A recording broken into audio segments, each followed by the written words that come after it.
scandale yi si am sànq maa ngi gis vraiment décision yi nga xam ne le président de la République Macky Sall jël na ko mieux vaut tard que jamais est-ce que aussi c'est pas salué par rapport ñu réglementer li nga xam ne moo nekk pouponnière mais au-delà de ces pouponnières sax ñu gën a organiser waat par rapport ak xale yi suñu société rawatina ak seen jàngkaay yi soit ci pouponnière yi wala ci crèche yi sax ba yaatal mbir mi dem yóbbu ko ba ci daara ja. Il faut pas que ñu jàpp Ndella Madior def ko seen foyukaay quoi te Sénégalais yi di ñu foyee Ndella Madior li muy def musul leen ump. musul ump kenn télé la ko doon def wala internet au vu et su de tout le monde loolu benn aspect la beneen aspect bi mooy case des tout petits Macky su fonkoon les tout petits. su fonkoon les tout petits waa case des tout petits duñ fi nekkoon doon marche ba grève de la faim ay mois pour jot seen ay salaire su fonkoon les tout petits. ay bébé duñ calciné à Tivaouane mu ñëw di def conférence de presse ne je suis pressé gaaw leen dama yàkkamti damay dem xam ñun ci lan lañ sonn ay mesures d'urgence il faut prendre les vraies mesures ba pare ñoŋal ko teg ko c'est-à-dire que ce régime là ils ont perdu tellement de temps à casser des opposants que liggéey pour Sénégal ñu demee ba yow desewoo lu dul 40 jours xaw ma 30 jours ngay naan da ngay génne ay mesures pour la protection de l'enfant mais vous vous rendez compte on est dans un pays qui s'appelle le Sénégal ñoom seen slogan mooy Sénégal émergent et dans ce pays une personne peut se permettre d'avoir une maison ne dafay jël ay bébés accueillir leen comme ça. franchement chaque jour au sud de tout le monde chaque jour mu def ay live di annoncer di tuddee ay doom di wax lu ko neex di wasinloo ay xale di wasinloo ay femmes nit ñi di laqatu mais on ne sait pas lan moo fa xew moi je veux pas m'accabler sur son sort tu vois. yéen benn Sénégalais mu nekk ci ay jafe-jafe du la personne la visée. Les seuls responsables c'est l'État non écoute. Il faut qu'on arrête les seuls responsables c'est l'État. Ndella est victime de sa proximité ak certaines personnalités de l'État. parce que Daouda yow lii ñeme woo ko dem ibbi parce que xam nga ne amuloo ku la mën a support derrière. Quand une personne ose faire certaines choses dans un pays c'est parce que cette personne là dafa am carnet d'adresse. Elle est victime de son carnet d'adresse elle s'est sentie protégée à un moment donné bi demee ba affaire bi ëpp loxo ñu abandonné ko bàyyi ko ci biir ñoom ñoo la gën a xam li xew man loolu laa gëm. C'est mon avis dara mosu leen ci ump aujourd'hui claté na il faut ñu jël ay mesures mais loolu laa gëm li ma gëm mooy lii mosu leen ump ils ont laissé faire Ndella dem na ba benn moment quand les vidéos ont fuité ils ne pouvaient plus faire quelque chose. ñi ñëw def un truc à la va-vite. Ndella elle va en pâtir, elle va subir les conséquences. Mais elle est victime d'abord de son carnet d'adresse. Parce que ay gros bonnet lay tuddee ay doomam donc gros bonnet yooyu mu tuddee ay doomam ñi fay yónni seen ay jabar seen ay femmes seen ay mbokk ak yooyu di fa ñëwal seen bopp di fa joxe ay dons dara mosu leen ump ci li Ndella di def. Il faut pas que les gens rek di accabler Ndella non le véritable problème c'est l'État du Sénégal moo manqué de vigilance ou bien ñoo manqué de responsabilité par rapport à la petite enfance. Mais nag c'est le résultat de ce régime de Macky Sall bi nga xam ne fonkul la jeunesse sénégalaise gëmul la jeunesse sénégalaise daf koy tëkku daf koy tiital daf koy xoqatal daf koy menacer ñii jël nañ gaal gi des milliers dee ba tey mosul leen jaale mais préféré na bi Kobe Bryant dee il a fait un post sur son truc naan maa ngi jaale Kobe Bryant benn basketteur. Tu vois ce que je veux dire américain. kooku moo gën junniy bakkanu doomu sénégalais bi Charlie Hebdo amee ñu bombardé ay nit jël na musuwaaram dem jooyle ji waa France ay néewu France ñoo ëpp solo suñu ay néewu njaboot ñenn ñi jël nañ yoonu Nicaragua bi ils ont laissé faire parce que kuy embarqué aéroport xam nañ sa destination finale suñ gisee ne Amérique du Sud bi ngay dem wala autre chose ngay dem war nañ cee mën def dara mais ils ne l'ont pas fait xam nga du tax defuñ ko parce qu'ils se disent que c'est des jeunes en moins yu war a voter lors des élections bàyyi rek ñu génn réew mi ñoom nañ dee ci géej gi ñoom nañ dem Nicaragua ñoom nañ dem Barça na booy yi dem parce que mu Macky suñ mënoon vider Sénégal de toute sa jeunesse dañ koy def. beneen bi mooy les jeunes qui ont choisi de rester dans ce pays jàng dans ce pays tekki dans ce pays mi ngi ni tëj université bi ñeneen ñi nga xamante ne nii amuñu job amuñu lu ci luñ téye amuñu dara ci lu ñu wéeru mu toog na ay du fi c'est-à-dire que fonkuñu la jeunesse et la jeunesse mi ngi tàmbalee ci la petite enfance si la petite enfance n'est pas protégée dans un pays montre-moi l'avenir de ce pays-là. Si les universités sont fermées dans un pays, montre-moi l'avenir. On ne veut pas que le Sénégal finisse par des abrutis, quoi.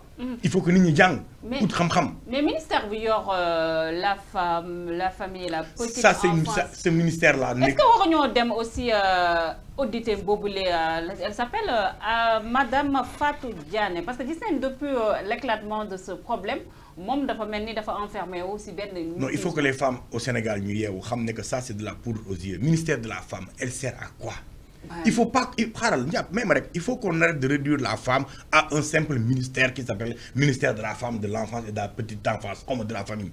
Ça mais réew mi jigéen ñi ñoo koy doxal yow jigéen ñi ñoo yore économie réew mi. Raison de plus. jigéen ñi ñoo yore tous les secteurs de ce pays là da ngay xëy jox sa jabar 5000 francs boo wàccee di nga añ di nga reer xamoon nu mu ko lijjantee.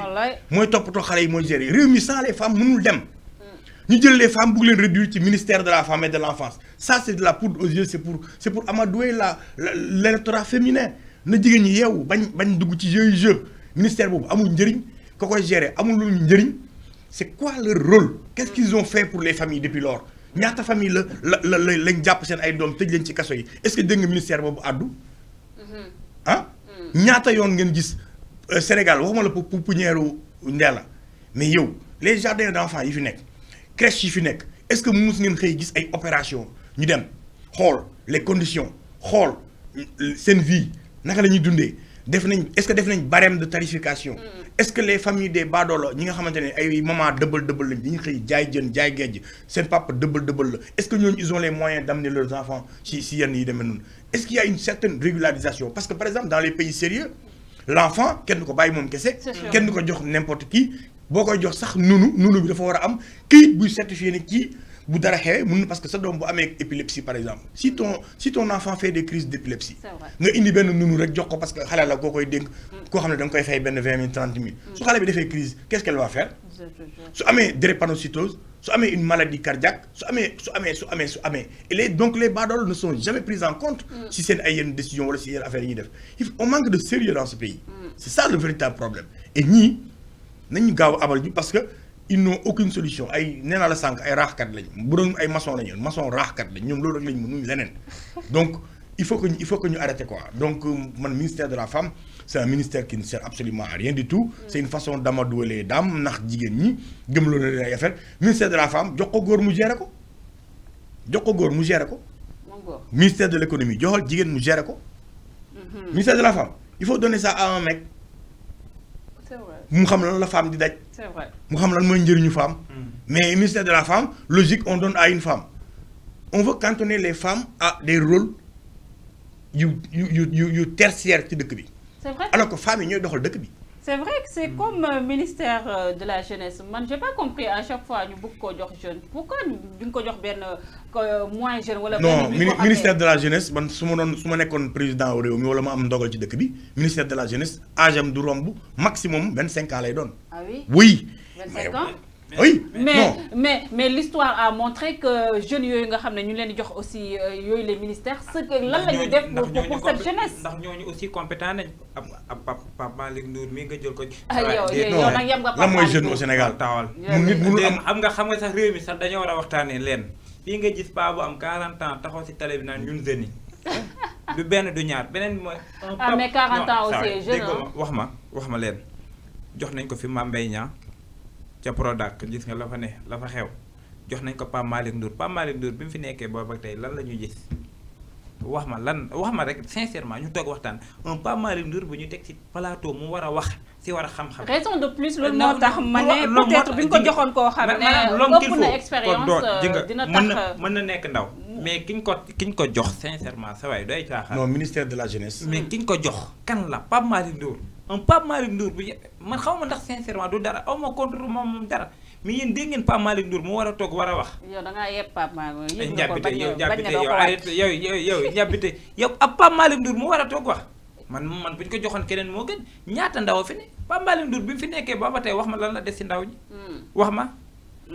c'est que lenn nga fi gis lenn rek nga fi gis. période manifestation am na fi am mbër yu taxaw di revendiquer wu ne ñoom ñooñee ñooy sàmm seen i dëkk ñooñee leen jël jënd leen ay moto ab Pape Malick Ndour lañ gis mu taxaw ak kenn koo xam ne Ousmane Sonko bu liwee lii dañuy jël temps de jeunes fekk ji ko këram ndax loolu la ñuy xaar si ab ministre boo xam ne moo yor wàllum ndaw ñi xale yi bi ñu ñàkkee seen bakkan boobu ak si géej boobu ak tey wax ma lan la Pape Malick Ndour def loo xam ne nii mën na jëmale nit yi ab benn Pape Malick Ndour way toog plateau mënul convaincre kenn lan la lay wax tool mar de Dakar sincèrement pour vous dire vrai l'homme qu'il faut à la place qu'il faut malheureusement Macky Sall bëggul borom xam-xam rawatina si ministre am Pape Malick Ndour sincèrement man en personne nekkul sama ministre ndax nit ki pour mu doon sa ministre da nga koy xool nga ñee ko te Pape Malick Ndour man en personne mënu maa convaincre bu nekkul nekk mën la convaincre rawatina ñi nga xam ne njàpp booy ñëw fii ak si kanam génnoon taxaw fii si Ngor fi ñu nekk nii ñaata nit ñoo fay taxaw di wutum liggéey demal fee nga xam ne moo ci Kër Massar bis bi ma njëkkee dem Kër Massar xëy suba dama ne ndax nit yi xam nañ ne réew bi am na liggéey wala am un président moo fi demandé woon ne dina andi ñaata si xëyum ndaw ñi est-ce que boobu tey gis nga ko. mais sincèrement pour vous dire vrai rek booy lim fii doo fi jeex. lajji moom am na si ndaw ñi dañ nangu ne dañoo lajji. rawatina ki ñu ko mujjee jox. c'est vrai Thiat. Non, moi je pense que d'abord, le ministre de la Jeunesse, il ne doit pas avoir plus de 25 ans. Lola Gumka, ministre de la Jeunesse, il faut donner la chance à un jeune étudiant. Vous n'êtes que fac, vous jang. Oui, écoute, oui. Parce que le ministre de la Jeunesse, doit être extraordinaire, doit être diplôme. Au contraire. Non, le ministre de la Jeunesse, c'est comprendre les problèmes de la jeunesse. C'est le ministre de la Jeunesse. Xam fuy metti ci ndaw ñi nga apporter ci solution. Moi je verrais bien un ministre de la Jeunesse buy génn di football ci mbedd mi parce que dafa ay moromam la nekkal moom moo xam seen ay véritable problème. Maintenant soo ñëwee charger ce ministère là yokk ci emploi yokk ci formation professionnelle yokk ci yeneen là ça devient un problème. Parce que su boobaa moom là ça devient un problème parce que su boobaa ki nga koy jox équipe bi muy àndal il faut que ñu am xarañte dans ce domaine là. C'est vrai. Là, ça devient un problème. Mais le ministère de la Jeunesse, il faut que les jeunes s'identifient à leur ministre. Il ne doit plus être le ministre d'un parti, il doit être le ministre de toute la jeunesse. Par exemple, le ministère de la Jeunesse aujourd'hui devrait faire un plaidoyer pour les jeunes qui sont en prison. Parce que c'est son rôle. Et demander à ce que nous baillons, nous vaquer à leurs occupations. Parce que Diap est Tidara. C'est vrai. Lolo, vous faites qu'on c'est un ministre. Tu sais, il y a des ministères qui ont le ministère du parti au pouvoir. C'est le ministère, il y a un ministère d'État. yu demee ni que ministère de l'intérieur kooku réew mi rek ko war a ñor. Justice réew mi rek ko war a ñor. Jeunesse réew mi rek ko war a ñor. Économie réew mi rek ko war a ñor. léegi nag seen ay yeneen affaire par rapport à leurs orientations politiques ni ñu bëgg a doxalee seen réew ñu créer leur ministère à l'image de ce qu'ils veulent faire mais am na ministère yoo xam ne waruñu politique ils doivent rester des ministères d'État. Ministère yoo xam ne la réew mi moo leen ñor moo leen tax a jóg waa réew mi leen tax a jóg. Et ça, on ne le voit pas tout le temps. Moi, je pense qu'un ministère de la Jeunesse, le ministre doit être en phase avec sa jeunesse, comprendre les problèmes de sa jeunesse. Beaucoup de emplois, nangam, il faut que nous ayons un temps soit peu pour pouvoir solutionner les choses. Mais aujourd'hui, au Sénégal, il n'y a aucune solution pour les jeunes. Les jeunes sont laissés en rade, les jeunes sont abandonnés, on a vu ce qui se passe. Et Réumi protège une jeunesse dara. J'ai vu que par exemple dans le football, ils commencent à interdire depuis 2 ans, je pense, qu'on a 18 ans, on a fait le contrat. Peut-être que l'homme Boy Amadou Diouf nek Sénégal bataille. Ça c'est important. Mais à côté, ci yeneen secteur yi qu'est-ce que l'État y fait? Yo da ngay gis ay compagnie téléphone yu mag bàyyi ay boy yu am moins de 18 ans ñuy jaay seen ay carte crédit ci tali bi. Xalé amul droit liggéey, loolu lañ wax n'est-ce pas? Da nga koy gis. Mais ministère de la jeunesse wala enfance bokku ci wala ko ministère de la famille la talibé yi ci mbedd bi nak c'est deux ministères très connectés yu amul lu Sénégal ben njëriñ parce que talibé yi ci mbedd mi xalé yi nekk ci mbedd mi te ñu ci bëri dégguñu sax olof. Moi j'ai fait le constat beaucoup dégguñu olof ça veut dire qu'ils viennent dans d'autres pays et loolu lu mu lay jàngal mooy Sénégal ci Afrique de l'Ouest bi mooy le seul pays boo xam dafa bëri ay maramoxo yoo xam ne ñoo lay wax saraxel lii saraxel la donc talibé yi jógee ci àdduna bi yëpp Afrique de l'Ouest yëpp babbu si parce que Sénégal rek la ñuy saraxe demal yeneen pays doo gis talibé di nga gis ku la ñaan mais doo gis ay talibé à ce point parce que ñooñu seen maramoxo yi duñ lay wax demal saraxe. Finalement c'est pas culturel aussi. Oui moom laa la wax c'est-à-dire que c'est un mal très profond. Pour nga régler ko il faut un président ferme un président pas ferme pour nappanteeg say mais un président qui a le courage et qui aujourd'hui fait ce qu'on appelle fait rêver sa jeunesse et permet à sa jeunesse quand il dit à sa jeunesse appliqué wu président tant que munoo soo toogee ne gars yi dañ leen def lii ñu ànd dem defi lii pour réew mi ñëpp jóg sumb ko mais Thomas Sankara c'était ça son cas. kaa la ñu defar raay bi amuñu xaalis ñëw la ñu def ko gars yi jóg defar raay ak seen ay loxo def ay Bobo Dioulasso ba Ouagadougou jëm Dédougou jaar Koudougou ça c'est des grandes villes du Burkina ñu ñoo teg raay ak seen ay loxo loolu président bu ko mun def mooy il faut que tes jeunes suivre le mais Macky su waxoon ne dafa bëgg a tracer benn tali bu weex palais jëm cathédrale sa waaye tere ba dana fa def 150 ans du gis ko ñëw tracer. ah loo nga yaakaar. kan moo koy déglu. jeune apériste yi ñu koy joxe. jeune apériste dafa am jeune. amul jeune APR dafa am jeune mus nga gis jeune bu bokk APR. kan moom musuma gis jeune bu bokk APR. ah oui musuma ko gis. pourtant ils sont nombreux. xanaa événement am ñu fay ay nit jox leen ñu dem ci kaar yi waaw loolu moom da nga koy gis tout le temps mais jeune. bu ànd bu nekk APR non attends il faut être sérieux musul am jeune. temps marché Fouta bi dox na sax. marché comment ça lan mooy marché Fouta bi foog ngeen jox ma caméra reportage yi ma bëgg a def moom. ah gars yi tàmbali nañoo bindu de aller retour 50 000 bi. ci Fouta foofu noonu. pour les élections. dem politique sincèrement. malheureusement jàpp. kon loolu dinañ ci def enquête. bu defoon naa fi reportage fee ci Pikine. waaw. bi xale naan dañ ñoo fay ma génn si ñuy wax lu nekk di wax lu nekk et sincèrement leneen moo ma yóbboon Pikine ma yor sama caméra loolu juróon na fi coow bi xale naan 2000 lañ ma fay 10 000 2000. mosuma woon affiché wu sax pour wane ne maa def loolu mais damaa taxaw bëgg jël ni xale ne ma jox ñu micro bi ñu wax ne ñun dañ ñoo fay ñii li ñu fay ñii ëpp na ñii li ñu fay ñii ëpp na ñii li ñu fay ëpp na et malheureusement xale yi dañ leen fay ba pare xam nga xale lu ñu lay wax. dañoo lekk seen xaalis waaye ñoom xam nañ ne élection bu jotee doo xoolal duñ leen voté. loolu moo tudd jaaxaan di sax. mais nag loolu nag boo ko wéyee di ko wéyal loolu mooy findalaat leneen mooy li nekk di xew boo ne am nga 4 millions de parrain 4 millions de parrainage yi nga am yow yaakaar nga ne yow sa mbër mi am na fu mu toll. sa mbër boobu nag yaa xayti xanaa nag boo waree def investiture am di nga ko génnee si di nga dem fa Macky demoon. c'est vrai Macky bi ñu koy investir am na fu mu dem. c'est vrai mais tey boo ko tëjee si benn ruq dafa am foo xam ne fa la ñu jëm. ndax bëgg nañ bàyyi réew mi wala bëgg ñëw bàyyi réew mi ji nga njàpp wax ji bëri na dañuy dem élection wala dañu am élection. mais bu ñu amulee fulla wala taxaw hold up mën na am.